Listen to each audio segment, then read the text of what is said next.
Hello বন্ধুরা, আমার নাম ইন্দ্রিলা। আমি কলকাতার একজন সাধারণ গৃহবধূ। আজ আমি তোমাদের সঙ্গে যে গল্পটি বলব সেটি আমার শ্বশুরমশাইকে নিয়ে, যাকে আমি বাবার মতো শ্রদ্ধা করতাম। আমি কখনো কোনোদিন কল্পনাও করতে পারি নাই তিনি এমন কিছু করবেন যা আমার ভাবনাকে নাড়িয়ে দিয়েছিল। আমার শাশুড়ি মা যখন বাড়ির বাইরে থাকতেন বা কোথাও যেতেন, তখনই আমার শ্বশুরমশাই আমার সাথে গল্প করতে চাইতেন। তাতে আমার কোনো সমস্যা ছিল না। কিন্তু বন্ধুরা, বাকিটা গল্পেই বলছি। আশা করি বন্ধুরা তোমরা আমার পুরো গল্পটি মনোযোগ সহকারে শুনবে। নিশ্চয়ই অনেক মজা পাবে। তাহলে চলো বন্ধুরা, আর কথা না বাড়িয়ে মূল গল্পে চলে যায়। বন্ধুরা, 2 বছর আগে আমার বিয়ে হয় সুবীর সেনগুপ্ত সঙ্গে। সুবীর একজন প্রবাসী। তার কাজের জন্য তাকে বেশিরভাগ সময় বিদেশে থাকতে হয়। বিয়ের কয়েক মাস পরেই সে তার কর্মস্থলে চলে যায়। যাওয়ার আগে সে আমাকে বলেছিল, উইন্দ্রেলা, আমার বাবা মাকে তুমি নিজের বাবা মায়ের মতো দেখবে, তাদের সম্মান করবে, তাদের সঙ্গে সব সময় ভালো সম্পর্ক রাখবে। আমি তার কথা মনে রেখে শ্বশুর শাশুড়ির সঙ্গে সুন্দরভাবে থাকতে শুরু করি। আমার শাশুড়ি মালতী সেনগুপ্ত খুবই স্নেহময়ী, আর আমার শ্বশুর সতীনাথ সেনগুপ্ত একজন গম্ভীর কিন্তু স্নেহপরাজন মানুষ। আমাদের বাড়িটা কলকাতার একটি শান্ত পাড়ায়। সকালে আমি শাশুড়ির সঙ্গে রান্নাঘরে সময় কাটাই, আর বিকেলে শ্বশুর মশাইয়ের সঙ্গে বৈঠকখানায় যা খেতে খেতে গল্প করি। সবকিছু মনে হতো একেবারে নিখুঁত। কিন্তু জীবন তো আর সবসময় সোজা পথে চলে না, তাই না? একদিন সকালে শ্বশুরমশাই আমাকে ডেকে বললেন, বৌমা, আমার একটু মাথাভার লাগছে, তুমি কি আমার রক্তচাপটা একটু মেপে দেবে? আমি তৎক্ষণাৎ ব্লাড প্রেসার মনিটর নিয়ে এলাম। রক্তচাপ মেপে দেখলাম সবকিছু ঠিক আছে। আমি তাকে বললাম, বাবা, আপনার প্রেসার একদম নরমাল, তবুও যদি অসুস্থ লাগে ডাক্তারের কাছে যাবেন। তিনি হেসে বললেন, না না বৌমা, এটা বোধহয় বয়সের দোষ, তবে আমার পায়ে একটু অস্বস্তি হচ্ছে, তুমি কি একটু গরম তেল দিয়ে মালিশ করে দিতে পারবে? আমি একটু অবাক হলাম, কিন্তু ভাবলাম তিনি আমার বাবার মতোই তো, তাই আমি তার পায়ে মালিশ করে দিলাম। তিনি খুব খুশি হয়ে বললেন, তুমি তো আমার মেয়ের মতোই বৌমা। কয়েকদিন পর এক সন্ধ্যায় শ্বশুরমশাই আমাকে তার ঘরে ডাকলেন। আমি গিয়ে দেখি তিনি একটা ছোট্ট বাক্স হাতে নিয়ে দাঁড়িয়ে আছেন। তিনি বললেন, বৌমা, এটা তোমার জন্য। বাক্সটা খুলে দেখি একটা সুন্দর স্বর্ণের চেন। আমি বললাম, বাবা, এত দাবি উপহারের কি দরকার ছিল? তিনি হেসে বললেন, তুমি আমাদের বাড়ির লক্ষ্মী, এটা তোমার প্রাপ্য, এসো আমি পরিয়ে দিই। তিনি নিজে আমার গলায় চেনটা পরিয়ে দিলেন। আমি খুশি হলাম, কিন্তু মনে মনে কেমন যেন একটা অস্বস্তি হচ্ছিল। এই ঘটনার পর থেকে আমি লক্ষ্য করলাম শ্বশুরমশাইয়ের আচরণে কিছুটা পরিবর্তন এসেছে। তিনি প্রায়ই আমার সঙ্গে বেশি সময় পাঠাতে চান, আমাকে ছোটখাটো উপহার দেন। আমার মনে হলো, এটা কি সত্যি স্নেহ, নাকি আমি বেশি ভাবছি? আমি শাশুড়ি মাকে বিষয়টা ইঙ্গিতে বোঝানোর চেষ্টা করলাম, কিন্তু তিনি আমার কথা ভুল বুঝলেন। তিনি বললেন, উইন্দ্রিলা, তুমি কি বাবার উপর অভিযোগ করছো? তিনি তো তোমাকে মেয়ের মতোই ভালোবাসেন। আমার মন খারাপ হয়ে গেল। এই ঘটনাগুলো আমাকে ভাবিয়ে তুলল। আমি ভাবলাম, এভাবে চলতে থাকলে আমাদের পরিবারের সমস্যা হতে পারে। আমার স্বামী বিদেশে, আমি একাই পরিস্থিতি কিভাবে সামলাব? তাই আমি ঠিক করলাম, আমাকে এর একটা সমাধান খুঁজতে হবে। কিন্তু কিভাবে? আমি কি শ্বশুরমশাইয়ের সঙ্গে সরাসরি কথা বলবো, নাকি অন্য কোনো উপায় বের করব? আমার মনে হাজারটা প্রশ্ন ঘুরপাক ছিল। শ্বশুরমশাইয়ের আচরণে আমার মনে যে অস্বস্তি শুরু হয়েছিল তা দিন দিন বাড়ছিল। আমি চেষ্টা করছিলাম সবকিছু স্বাভাবিকভাবে নিতে, কিন্তু মনের ভেতর একটা খটকা লেগেই থাকছিল। আমি ভাবলাম, এই বিষয়টা নিয়ে শাশুড়ি মায়ের সঙ্গে আরেকবার খোলাখুলি কথা বলা দরকার। কিন্তু তিনি যদি আবার আমার কথা ভুল বোঝেন। আমি ঠিক করলাম, এবার একটু সাবধানে এগোবো। এক সকালে আমি শাশুড়ি মায়ের সঙ্গে রান্নাঘরে বসে গল্প করছিলাম। তিনি আমাকে তার পুরনো দিনের গল্প বলছিলেন, কিভাবে তিনি আর শ্বশুরমশাইয়ের বিয়ে হয়েছিল। আমি হাসি মুখে শুনছিলাম, কিন্তু মনে মনে ভাবছিলাম কিভাবে বিশ্বাসটা তুলব। অবশেষে আমি বললাম, মা, বাবাকে সব সময় এত স্নেহ পরাজন ছিলেন, মানে তিনি তো আমার জন্য অনেক কিছু করেন, কিন্তু আমি কখনো কখনো বুঝতে পারি না এটা কি শুধুই স্নেহ। শাশুড়ি মা একটু হেসে বললেন, বৌমা, তুমি বেশি ভাবছ, তিনি তোমাকে মেয়ের মতোই দেখেন। আমার কথা শুনে শাশুড়ি মা হয়তো বুঝতে পারলেন না যে আমি ঠিক কি বলতে চাইছি, তবু আমি আর বেশি জোর দিলাম না। আমি ভাবলাম হয়তো আমারই মনের ভুল, কিন্তু পরের দিন একটা ঘটনা ঘটল যা আমার সন্দেহ আরও বাড়িয়ে দিল। শ্বশুরমশাই আমাকে ডেকে বললেন, বৌমা, আমার একটা পুরনো ছবির অ্যালবাম আছে, তুমি কি সেটা দেখতে চাও? আমি আর তুমি মিলে একটু বসে গল্প করব। আমি হেসে বললাম, ঠিক আছে বাবা, কিন্তু এখন আমার একটু কাজ আছে, পরে দেখব। সেদিন বিকেলে আমি বাড়ির ছাদে গিয়ে একা বসে ভাবছিলাম। আমার মনে হচ্ছিল শ্বশুরমশাইয়েরই বাড়তি মনোযোগ কি সত্যিই স্বাভাবিক। আমি আমার এক বান্ধবী রিয়াকে ফোন করলাম। রিয়া আমার কলেজের বন্ধু, খুবই বুদ্ধিমতী। আমি তাকে পুরো ঘটনা খুলে বললাম। রিয়া বলল, ঐন্দিলা, তুই একটু সাবধানে থাক, তবে সরাসরি কিছু বলার আগে ভালো করে বোঝার চেষ্টা কর, হয়তো এটা সত্যি শুধু স্নেহ। তুই একটু পর্যবেক্ষণ কর। রিয়ার কথা আমার মনে একটু সাহস এল। পরের দিন সকালে আমি শ্বশুরমশায়ের ঘরে গিয়ে তার জন্য চা নিয়ে গেলাম। তিনি খুব খুশি হয়ে বললেন, বৌমা, তুমি তো আমার জন্য সব সময় এত খেয়াল রাখো। আমার মেয়ে থাকলে হয়তো এতটা করত না। তার কথায় আমি হাসলাম, কিন্তু মনে মনে ভাবলাম, এটা কি সত্যিই শুধু বাবার মতো স্নেহ নাকি অন্য কিছু? আমি ঠিক করলাম, আমি তার আচরণ আরও কাছ থেকে দেখব। তাই আমি তার সঙ্গে একটু বেশি সময় কাটানোর চেষ্টা করলাম, যাতে তার উদ্দেশ্য বুঝতে পারি। সেদিন সন্ধ্যায় শ্বশুরমশাই আমাকে আবার ডাকলেন। তিনি বললেন, বৌমা, তুমি কি আমার সঙ্গে একটু বাজারে যাবে? আমার কিছু জিনিস কিনতে হবে। আমি একটু দ্বিধায় পড়লাম, কিন্তু রাজি হলাম। বাজারে যাওয়ার সময় তিনি আমার সঙ্গে খুব স্বাভাবিকভাবে গল্প করছিলেন। তিনি আমাকে তার পুরনো দিনের গল্প বললেন, কিভাবে তিনি তার ক্যারিয়ার শুরু করেছিলেন। আমি শুনছিলাম, কিন্তু আমার মন অন্য জায়গা ছিল। আমি লক্ষ্য করলাম তিনি আমার দিকে বারবার তাকাচ্ছেন, যেন আমার প্রতিক্রিয়া দেখছেন। বাজার থেকে ফেরার পথে শ্বশুরমশাই হঠাৎ বললেন, বৌমা, তুমি কি কখনো ভেবেছ জীবনে কিছু ভুল বোঝাবুঝি কত বড় সমস্যা তৈরি করতে পারে? আমি অবাক হয়ে তার দিকে তাকালাম। তার এই কথার মানে কি? তিনি কি জানেন যে আমি তার আচরণ নিয়ে সন্দেহ করছি? আমি কিছু বলার আগেই তিনি হেসে বললেন, আমি শুধু বলছি, জীবনে অনেক সময় আমরা যা দেখি তা সত্যি হয় না। আমার মনে আরও প্রশ্ন জমা হলো, বন্ধুরা, শ্বশুর মশাইয়ের এই কথার পেছনে কি রহস্য লুকিয়ে আছে? আমি কি তার আচরণ নিয়ে ভুল ভাবছি, নাকি এর পেছনে সত্যিই কিছু আছে? তারপর থেকেই এই রহস্যের সমাধান খুঁজতে শুরু করলাম। শ্বশুর মশাইয়ের কথাগুলো আমার মাথায় ঘুরতে লাগল। জীবনে অনেক সময় আমরা যা দেখি তা সত্যি হয় না। এই কথার মানে কি? তিনি কি আমার মনের অস্বস্তি বুঝতে পেরেছেন? আমার মনে হলো আমাকে আরও সতর্ক হতে হবে। আমি ঠিক করলাম তার আচরণের পেছনের আসল কারণ খুঁজে বের করব। কিন্তু সরাসরি কিছু বলার আগে আরও প্রমাণ জোগাড় করতে হবে। পরের দিন সকালে আমি শাশুড়ি মায়ের সঙ্গে বসে চা খাচ্ছিলাম। আমি ভাবলাম এবার বিষয়টা একটু অন্যভাবে তুলব। আমি বললাম, মা, বাবাকে কখনো রাতে ঘুমের মধ্যে হাঁটেন? মানে আমার মনে হয় আমি কয়েকবার রাতে কিছু শব্দ শুনেছি। শাশুড়ি মা একটু চিন্তিত হয়ে বললেন, না বৌমা, তিনি তো সাধারণত খুব গভীর ঘুমে থাকেন। তবে বয়স হচ্ছে তো, হয়তো মাঝে মাঝে অস্থিরতা হয়। তুমি কি কিছু লক্ষ্য করেছ? আমি মাথা নামলাম না। মা, শুধু ভাবলাম জিজ্ঞাসা করি। সেদিন বিকেলে শ্বশুরমশাই আমাকে ডেকে বললেন, বৌমা, আমি একটা পুরনো বই পড়ছিলাম, তুমি কি এটা পড়তে চাও? আমার মনে হয় তুমি এটা পছন্দ করবে।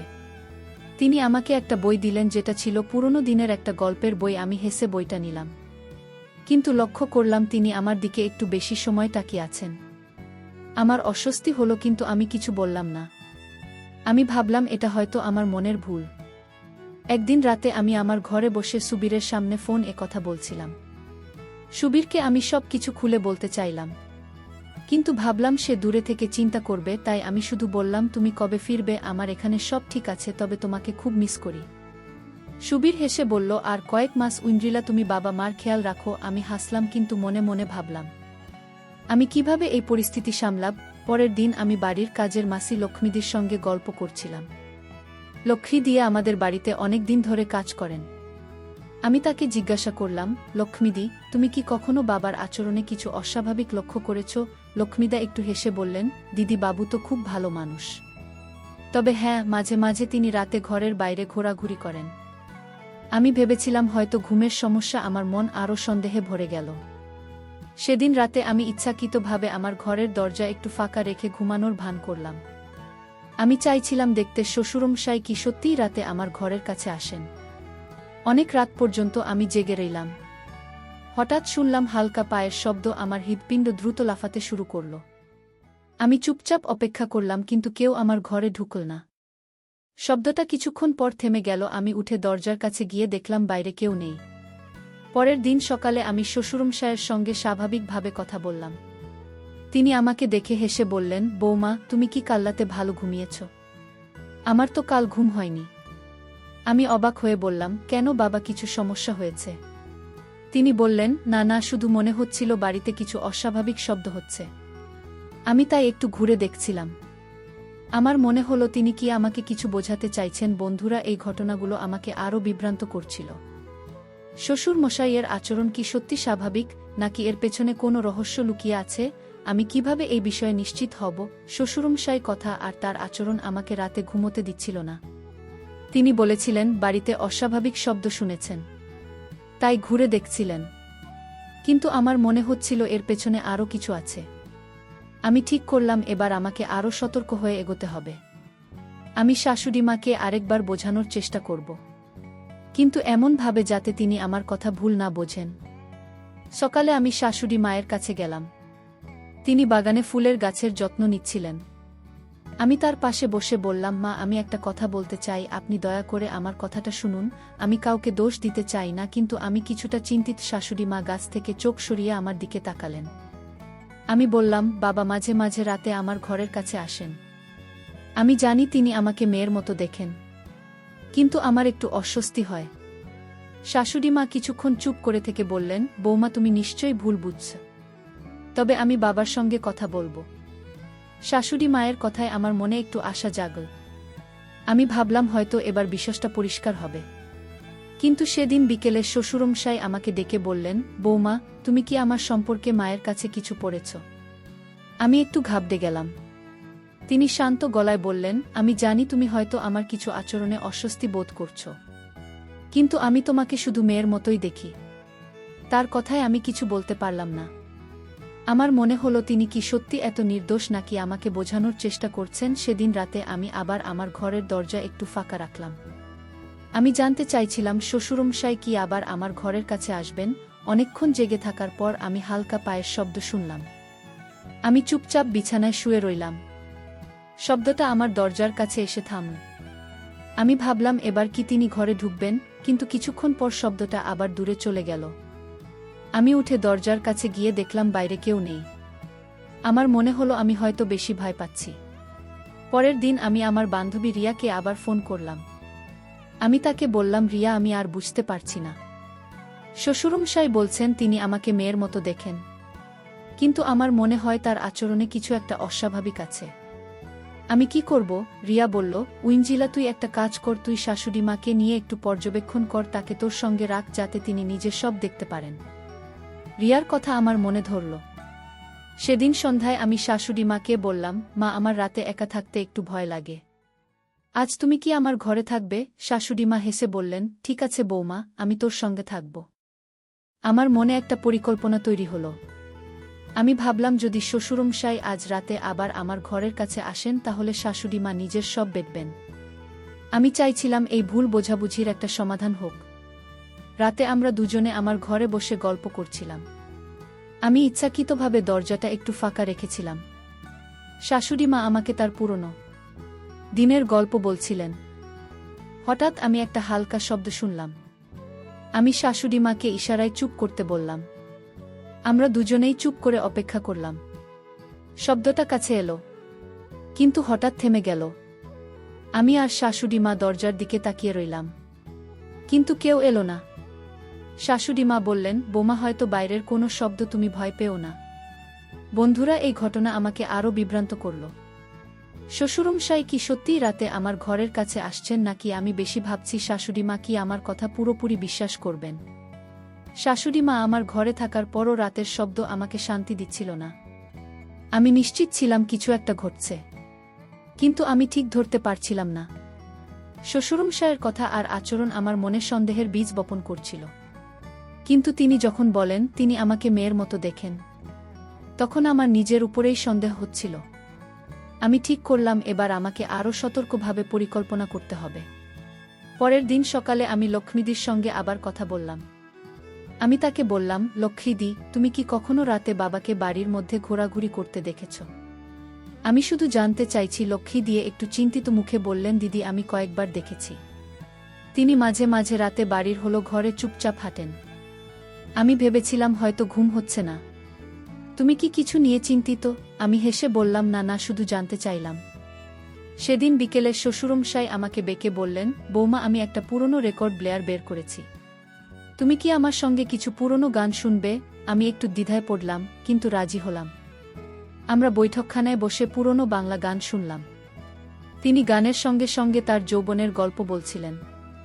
আমি হাসি মুখে শুনছিলাম, কিন্তু লক্ষ্য করছিলাম তিনি বারবার আমার দিকে তাকাচ্ছেন। আমার মনে হলো তিনি কিছু বলতে চান, কিন্তু বলছেন না। সন্ধ্যায় আমি শাশুড়ি মাকে আবার বললাম, মা, আমার রাতে একটু অস্বস্তি হয়।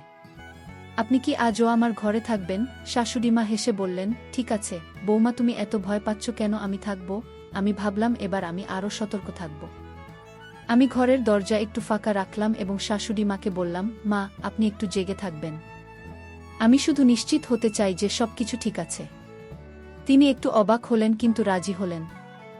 রাত গভীর হলো, আমরা দুজনে আমার ঘরে বসে গল্প করছিলাম। হঠাৎ আমি সেই পায়ের শব্দ শুনলাম। আমি শাশুড়ি মাকে ইশারায় চুপ করতে বললাম। শব্দটা আমার দরজার কাছে এসে থামল। আমার হৃৎপিণ্ড দ্রুত লাফাচ্ছিল। আমি শাশুড়ি মার দিকে তাকালাম। তিনিও শব্দটা শুনেছেন। আমি ধীরে ধীরে উঠে দরজার কাছে গেলাম।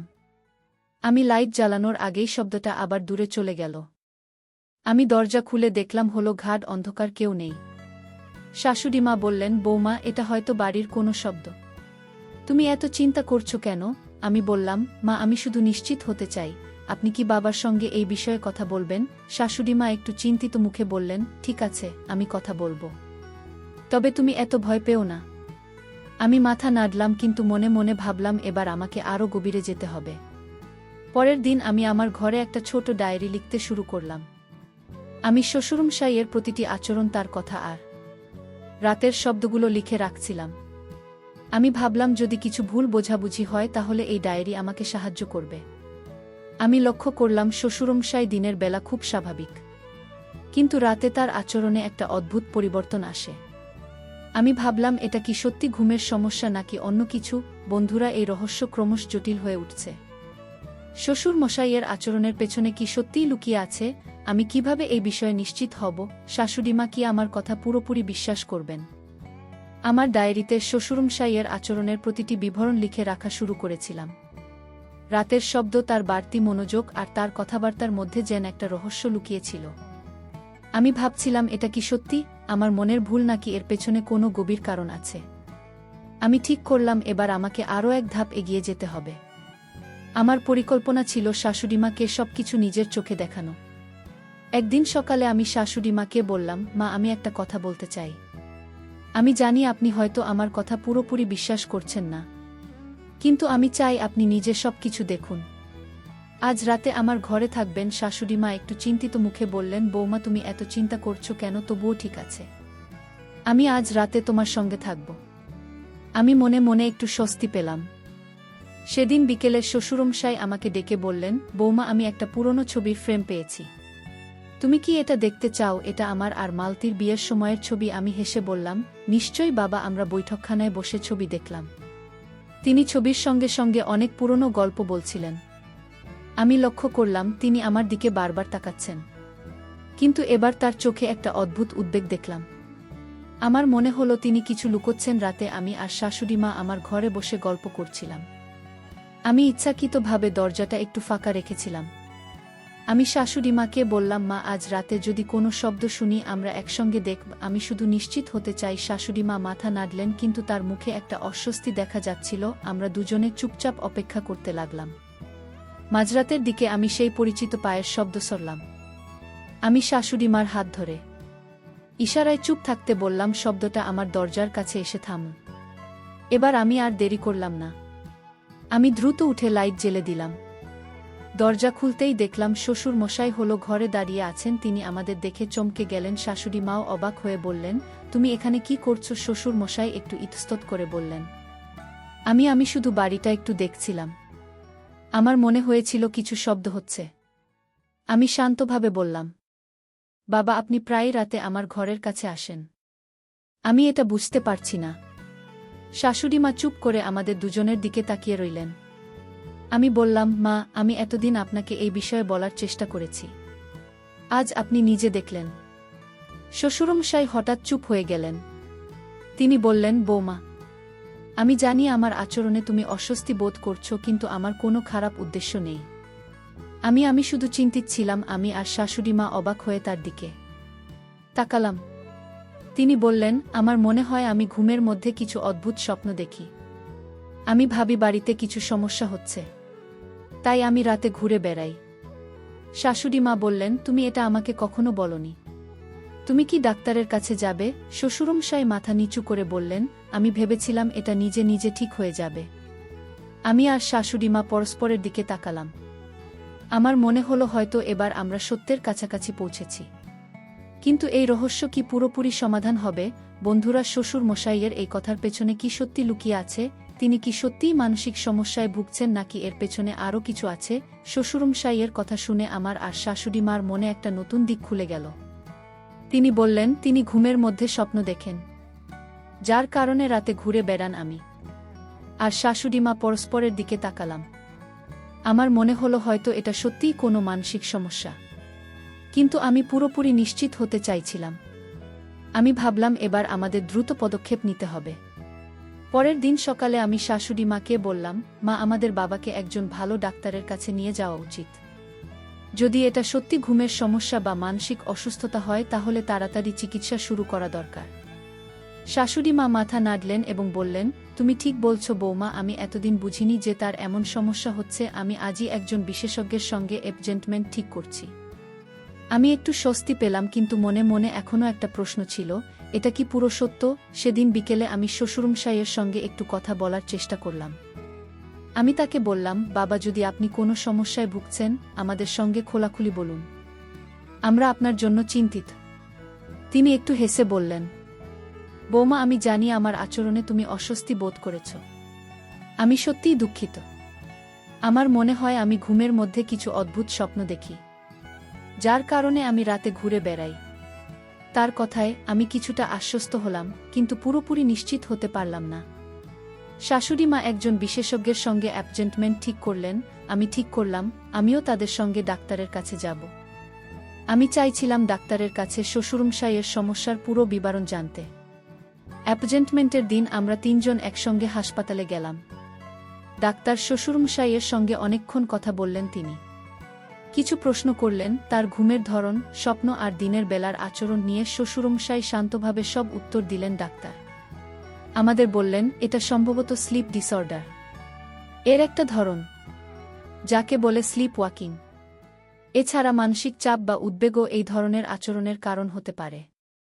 আমি কিছু টেস্ট করতে চাই এবং কিছু ওষুধ দিয়ে শুরু করব। আমি আর শাশুড়ি মা পরস্পরের দিকে তাকালাম। আমার মনে হলো হয়তো এবার আমরা সঠিক পথে এগোচ্ছি। শ্বশুরমশাই বললেন, বৌমা মালতী, আমি তোমাদের কষ্ট দিয়েছি। আমি সত্যিই দুঃখিত। ফেরার পথে আমি শ্বশুরমশায়ের দিকে তাকিয়ে দেখলাম তার চোখে একটা অদ্ভুত শান্তি। আমি ভাবলাম হয়তো তিনি সত্যিই কোনো সমস্যায় ভুগছেন এবং এটা তার নিয়ন্ত্রণের বাইরে। আমি শাশুড়ি মাকে বললাম, মা, আমাদের বাবার পাশে থাকতে হবে। তিনি যাই করুন, আমরা তাকে সাহায্য করব। শাশুড়ি মা হেসে বললেন, বোমারা, তুমি সত্যি আমাদের বাড়ির লক্ষ্মী। তুমি এত চিন্তা করেছ, তবু আমাদের সঙ্গে আছো।